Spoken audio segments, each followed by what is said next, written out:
Mpaka, dans les faubourgs de Pointe-Noire, a volé la vedette aux autres quartiers de la ville pour améliorer son image à la faveur des premières journées du numérique solidaire.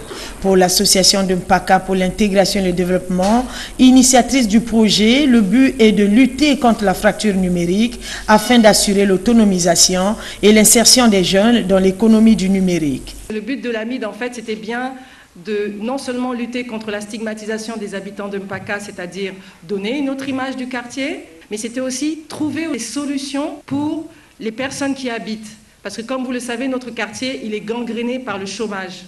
Au nombre des partenaires de l'AMID à ces journées, la RPCE, le gendarme congolais en matière de régulation des postes et communications électroniques qui, depuis toujours, assure la vulgarisation du numérique en accompagnant ce genre d'initiative, comme avec la campagne Smart en cours.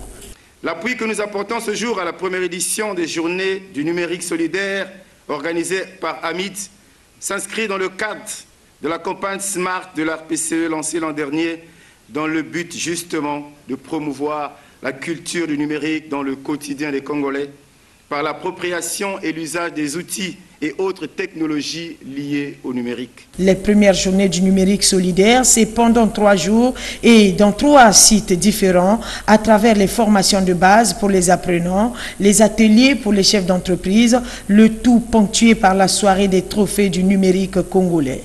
Ce qui m'a motivé de venir ici, c'est apprendre. J'ai pu étudier sur le corps humain, la grammaire, et j'ai fait un peu de recherche sur l'anglais aussi. Le lancement de ces journées a donné lieu à l'inauguration du siège de l'AMID à Mpaka au cours d'une cérémonie riche en chorégraphie et rehaussée de la présence des membres de l'association et des représentants des autorités locales.